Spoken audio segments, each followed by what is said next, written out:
Okay, we're going to play some solos to Dark Blue.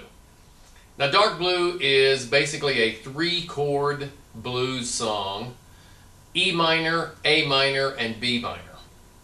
Now, on the turnaround, or the last little bit of this song before we go back to the top, we do have a B7 chord, a dominant chord. That's kind of the one exception to the all minor sound of this, but that does help create more tension for starting over. And we'll discuss more about that in the modes and chords section as far as that tension is concerned. But the solos that we're going to do at first, I have two fairly simple solos. They're going to be primarily made out of the E minor pentatonic scale. There is going to be an extra note added a couple of times. I'm going to add a C note. We'll discuss this a little bit more after you've seen how they go. But we have these two solos first, and then we have a few more solos later on down the line that'll get more complex and be a little more ornate. But if you're new to playing blues guitar, then you might find some things in these next two solos that will help you.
Okay, before we begin actually analyzing the solo that we play for Dark Blue here, we're going to learn a little music theory. And what we're going to learn is the E minor pentatonic scale. We're going to start on the E note, that is at fret number 12. Then we play the G note, which is at fret number 15. Then the A, which is at fret 12. Then B at fret 14, and then the D note that is at fret 12. That's the first octave. The reason the scale is called pentatonic, well, how many sides does a pentagon have? Don't say 8, it's 5. So I have a 5-tone scale, pentatonic. My next octave would be... My next octave would be... And my next octave would be... Oh well. The point is, a pentatonic scale has 5 notes, and I'm playing a minor pentatonic scale for this solo.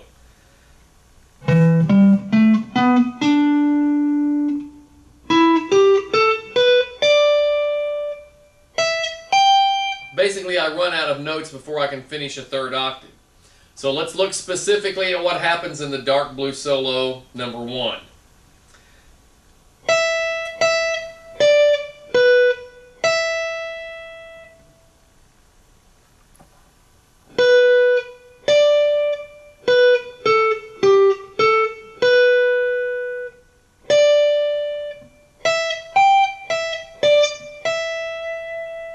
Now, if you're fairly new to guitar or to music, I want you to notice something about the tab that you got from me, and that is this first measure has 4 eighth notes and a half note. So it's going to be 1 and 2 and 3, 4, 1 and 2 and 3, Then the next measure is 2 quarter notes and 4 eighth notes. 1, 2, 3, and 4, and 1, 2, 3, and 4, and then 2 half notes. 1, 2, 3, 4. 4 eighth notes and a half note again. 1 and 2 and 3, 4. As I'm going on, I'm going to play some quarter notes. 1, 2, 3, 4. And this is where we have broken out of the minor pentatonic scale. This note at fret 13 is a C. And it is a note that appears in an A minor 7 chord.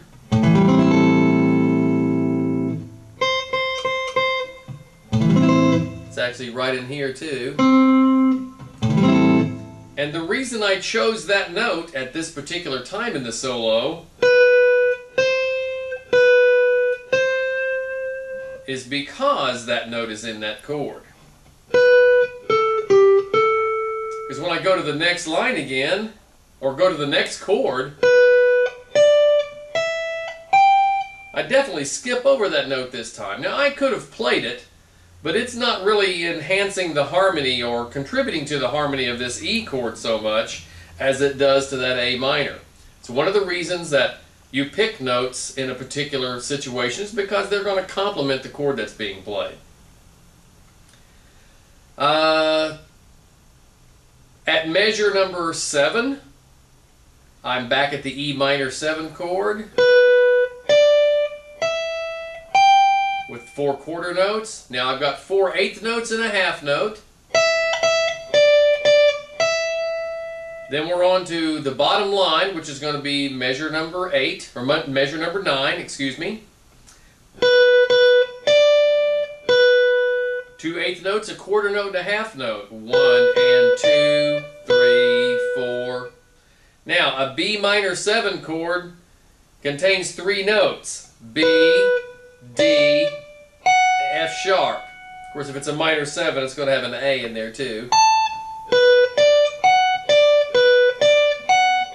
That's the 3 notes. Well, that's one reason why those notes were picked. The A minor 7 chord, that's next. Oh, there's that C note again. And then back to the E.